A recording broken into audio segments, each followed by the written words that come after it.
Friends, welcome, नमस्कार, आदाब। मैं आज फ्यूचर टेंस की नेक्स्ट पार्ट को आज एक्सप्लेन करूंगा, जिसे बोलते हैं हम फ्यूचर कंटिन्यूअस टेंस। देखिए, फ्यूचर कंटिन्यूअस टेंस में रूल बहुत सिंपल है, बट इसको यूज बहुत ही रेयर किया जाता है। इवन जो लोग इंग्लिश बोलना जानते हैं वो भी इसमें मिस्टेक करते हैं। तो हम सबसे पहले इसके रूल जानेंगे, हम अंडरस्टैंड करेंगे कि ये कहाँ पे हम इसको अप्लाई करते हैं, और उसके बाद इसकी प्रैक्टिस भी करेंगे, so that all the rules of future continuous tense will be crystal clear in our mind, and whenever we will use it in our communication skills we will not make any kind of mistakes as well. So बहुत जल्दी मैं board पे जाता हूँ। सबसे पहले हम rule समझेंगे, जानेंगे कि कहाँ पर ये यूज होता है, और उसके बाद हम इसकी प्रैक्टिस करेंगे। So guys, let's go to the board. Alright people, सबसे पहले हम जानेंगे कि फ्यूचर कंटिन्यूअस टेंस कहाँ पर अप्लाई किया जाता है, कहाँ पर बोला जाता है। I mean to say the identification. Alright. देखिए, इसकी आइडेंटिफिकेशन बहुत आसान है। नंबर वन, कोई भी सेंटेंस जो फ्यूचर में आए वहां पे फ्यूचर टेंस होता है। सेकेंडली, जब हम ये बात कर रहे हो कि मैं ये काम कर रहा हूँगा, मैं तुमसे मिल रहा हूँगा, मैं मछली पकड़ रहा हूँगा, मैं ऑफिस जा रहा हूँगा, राइट। तो जब जहाँ पर रहा हूँगा, रहे होंगे, हम लोग खेल रहे होंगे, हम क्रिकेट मैच देख रहे होंगे, राइट, मैं तुमसे बात कर रहा हूँगा, तो जहां पर भी लास्ट में रहा हूंगा, रहे होंगे, इस तरह के सेंटेंसेस आते हैं हिंदी में समझने के लिए, वहां पर फ्यूचर कंटिन्यूअस टेंस होता है। सेंटेंसेस आए वहां पर हम फ्यूचर कंटिन्यूअस टेंस का यूज करते हैं। ऑलराइट, नाउ देखिए, सिंपल है इसके रूल समझने। सिर्फ रूल नंबर वन देखिए, जब सेंटेंसेस शुरू हो आई और वी के साथ, तब हम शैल बी प्लस वर्ब की फर्स्ट फॉर्म में आईएनजी लगा करके सेंटेंसेस बनाते हैं। Alright, rule number two, others में मतलब जो कोई भी सब्जेक्ट हो, चाहे वो सब्जेक्ट हो जैसे कि प्लूरल नंबर, बच्चे, लोग, कोई भी नाम जैसे राम, अली, सीता, ही, शी, इट, हर जगह विल का यूज होता है। विल बी प्लस वर्ब की फर्स्ट फॉर्म में आईएनजी लगा देते हैं। ओके, आई और वी के साथ शैल यूज होता है, और बाकी सब सब्जेक्ट को के साथ हम विल बी का यूज करते हैं। ऑलराइट, सेंटेंस बनाने का तरीका ये होता है कि सबसे पहले हम सब्जेक्ट लिखते हैं, उसके बाद विल या फिर शैल, ये डिपेंड करता है सब्जेक्ट के ऊपर, उसके बाद बी प्लस वर्ब की फर्स्ट फॉर्म में आईएनजी लिखते हैं, आईएनजी लगाते हैं, और ऑब्जेक्ट लिख करके सेंटेंसेस बना देते हैं। जैसे कि एग्जाम्पल नंबर वन, पहले वाले रूल को जो एक्सप्लेन करता है कि मैं दिल्ली जा रहा हूंगा। मैं मतलब I shall be going to Delhi. देखिए, मैं दिल्ली जा रहा हूंगा, आई के साथ शैल का यूज किया, shall be going to Delhi. Alright, rule में हमने ये अप्लाई करा। वेरी इजी, बहुत सिंपल है। जैसे कि एक और सेंटेंस हम जल्दी से देखें कि हम खाना खा रहे होंगे, या हम खेल रहे होंगे, हम ऑफिस जा रहे होंगे, हम ऑफिस जा रहे हैं, या हम खाना खा रहे होंगे। Let's say we shall be, खाने के लिए होता है ईट, फर्स्ट फॉर्म में आईएनजी लगा, eating the food. Okay, quite easy, simple, बिल्कुल रूल में लगा करके हमें सेंटेंसेस बना देने हैं। देखिए, बहुत आसान रूल है, बस आपको प्रैक्टिस की जरूरत है। नाउ रूल नंबर सेकंड की बात करें हम, मतलब आई और वी के अलावा कोई भी और सब्जेक्ट हो, तब हम क्या करेंगे। जैसे कि मैं बोलूं कि बच्चे शोर मचा रहे होंगे, बच्चे children will be making the noise. शोर मचाने के लिए होता है मेकिंग द नॉइज, मेक में आईएनजी लगा करके हमने सेंटेंसेस बना दिया। बच्चे शोर मचा रहे होंगे और राम गाना गा रहा होगा। Ram will be singing a song. Okay, quite easy, कोई कंफ्यूजन का सवाल नहीं है क्योंकि सब्जेक्ट के बाद विल और शैल आता है, उसके बाद वर्ब की फर्स्ट फॉर्म में आईएनजी लगा कर हम ऑब्जेक्ट लिख देते हैं और सेंटेंस बन जाता है, और इसी को हम प्रैक्टिस करके इस तरह के सेंटेंसेस बनाते हैं। I am sure guys these are clear, right? Let's move to the interrogative sentences. Interrogative sentences की बात करते हैं। ये पॉजिटिव फॉर्म थी। देखिए रूल सेम है, आई और वी के साथ शेल बी का यूज होता है, और he she it singular number, plural number, they you हर जगह पर विल का यूज होता है। तो हम इसमें देखिए सेंटेंस क्या बनाते हैं। सबसे पहले जब एक फर्स्ट टाइप ऑफ क्वेश्चंस में जब सिर्फ क्या से सेंटेंस बनते हैं जिसमें आपको सिर्फ यस और नो बोल करके आंसर दिया जा सकता है, ऑलराइट? तो इस तरह के सेंटेंसेस में हम हेल्पिंग वर्ब इसमें क्या है, विल और शैल को सब्जेक्ट से पहले लिख करके सेंटेंसेस को बनाया जाता है। तो मैं इसका रूल लिख देता हूं, इससे आसानी होगी। विल या शैल लिखते हैं सबसे पहले, उसके बाद सब्जेक्ट लिखते हैं, उसके बाद बी लिखते हैं, एंड देन लास्ट में वर्ब की फर्स्ट फॉर्म में आईएनजी लगा करके ऑब्जेक्ट लिखते हैं, और इस तरह से सेंटेंस बन जाता है। ओके, देखिए, क्या मैं दिल्ली जा रहा हूंगा, क्या मैं कल दिल्ली जा रहा हूंगा। मैं है तो शैल आएगा, तो शैल आई तो कि सब्जेक्ट है, be going to Delhi. Okay, shall I be going to Delhi, क्या मैं दिल्ली जा रहा हूंगा। I am sure this is clear. क्या हम गाना गा रहे होंगे, शैल, क्योंकि हम है इसलिए वी इसीलिए लगाया क्योंकि यहां वी के साथ शैल आता है।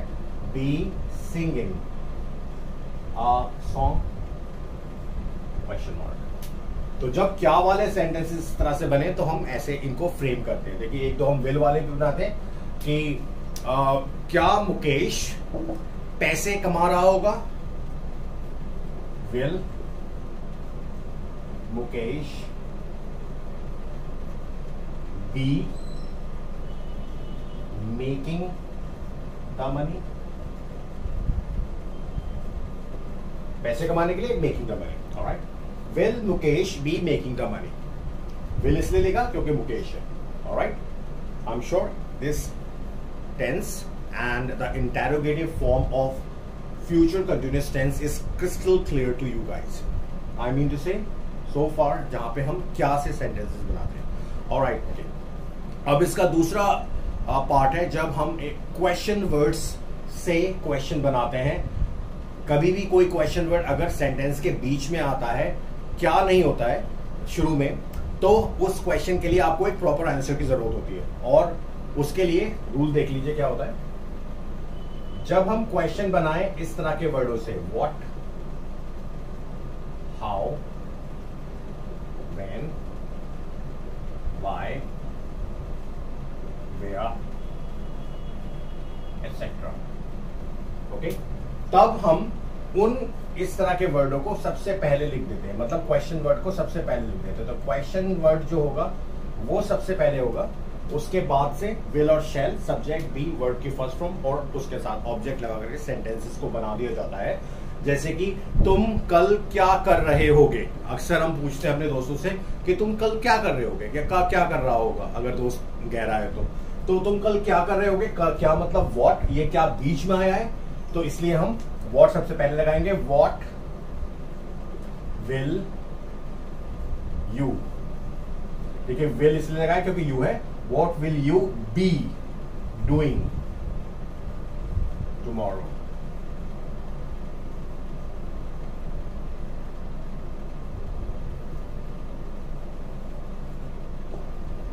Okay, what will you be doing tomorrow. Alright guys, next sentence है, देखिए हम नेक्स्ट वर्ड को यूज करते हैं कि सोहन कहां रह रहा होगा।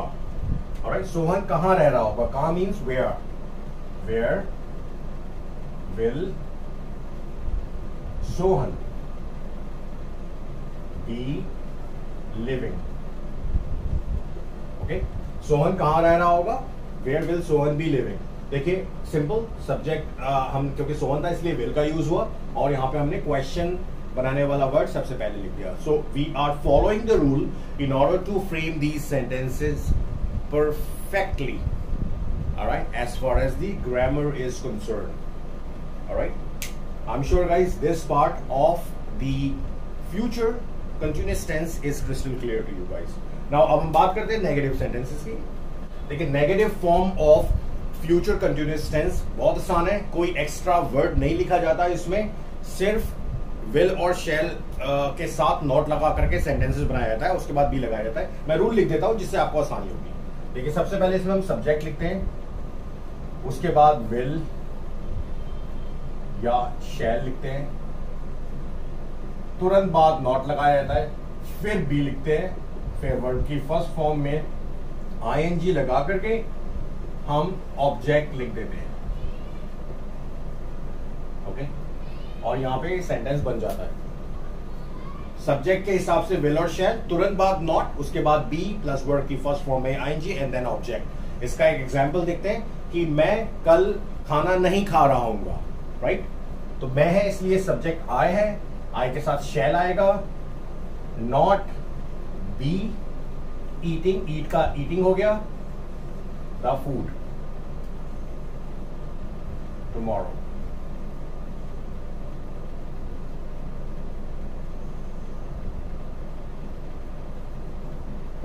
Okay, I shall not be eating the food tomorrow. एक और सेंटेंस देखते हैं कि बच्चे मैदान में नहीं खेल रहे होंगे, ऑलराइट, या कल मैच नहीं हो रहा होगा, बच्चे मैदान में नहीं खेल रहे होंगे। Children will not be playing in the ground.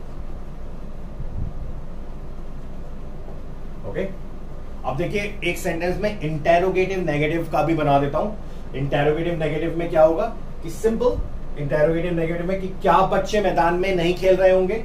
अगर हम कहते क्या बच्चे मैदान में नहीं खेल रहे होते, तो क्या का मतलब हो गया, पहले हम विल शुरू में ले आएंगे, will children be will children not be playing in the ground. अब अगर ये सेंटेंस होता कि बच्चे मैदान में क्यों नहीं खेल रहे होंगे, राइट, कि तुम क्यों नहीं ऑफिस जा रहे होगे, बच्चे मैदान में क्यों नहीं खेल रहे होंगे, क्यों का मतलब होता है वाई। तो सिंपल वाई हम शुरू में लगा देते हैं यहां पर, why will children not be playing in the ground. तो देखिए मैंने तीन तरह से आपको नेगेटिव सेंटेंसेस को एक्सप्लेन कर दिया है, ओके, जिससे कि कंफ्यूजन ना रह जाए। अक्सर हम इंटेरोगेटिव नेगेटिव में मिस्टेक्स कर देते हैं। रूल अगर आप लगाएंगे सेंटेंस बहुत ही सुंदर बनेगा, बहुत ब्यूटीफुल बनेगा, सुनने में अच्छा लगेगा, और you will also be confident while saying these words, these sentences in front of anyone, because when you know you are grammatically right, it reflects how you speak. Okay, I'm sure this portion of future continuous tense is clear to you guys. Okay, now we will move towards to the next exercise, that is board exercise. एक diagram बनाएंगे हम, और उस diagram के हिसाब से अपने खुद के सेंटेंसेस बनाएंगे, ऑलराइट। अब देखिए डायग्राम के अंदर में आपको रूल्स को ध्यान रखना बहुत जरूरी होता है, और अगर आप ध्यान रखेंगे तो सेंटेंसेस बहुत आसानी से बनेंगे। देखिए मैं लिख देता हूं इस तरह से, आई और वी को एक सर्किल में, और उसके साथ हमें काफी कुछ लिखना है, he, she, it, you, they, plural sentences को हर किसी के साथ यहां पर आता है विल बी और यहां पर आता है shall be. I am sure it is clear. अब कुछ ऑब्जेक्ट लिख देते हैं चारों तरफ। ओके, ऑब्जेक्ट में जैसे कि पहले लेके हमने ऑफिस, मार्केट, स्कूल, गैली, डॉग्स। ओके, चलिए देखिए, बनाने का तरीका बहुत आसान है। This is the signature exercise which will clear all of your doubts. I के साथ अगर मैं डॉग लगा दूं, ओके, तो मैं डॉग्स को लेट्स से प्यार करता हूं। बहुत से लोग डॉग्स को बहुत प्यार करते हैं, ऑलराइट, कुछ लोग हेट करते हैं, बट लेट्स से मैं प्यार करता हूं। तो आई के साथ मैं लगाऊंगा शैल बी और मुझे सेंटेंस बनाना है मैं कुत्तों को प्यार कर रहा हूंगा, राइट। जैसे मान लीजिए हम खेलने जा रहे हैं तो हम उसको प्यार भी करते हैं, या मैं कुत्तों को खाना खिला रहा हूंगा, ऑलराइट। तो सेंटेंस बनेगा I shall be loving the dog. Okay, मैं कुत्तों को खाना खिला रहा हूंगा, I shall be feeding the dogs, alright. I am sure this sentence is clear. Now अगर हम एक और सेंटेंस बनाएं प्लूरल में, ऑफिस, एम्प्लॉइज। ये सेंटेंस इस तरह का बनेगा कि कर्मचारी ऑफिस जा रहे होंगे, ऑलराइट।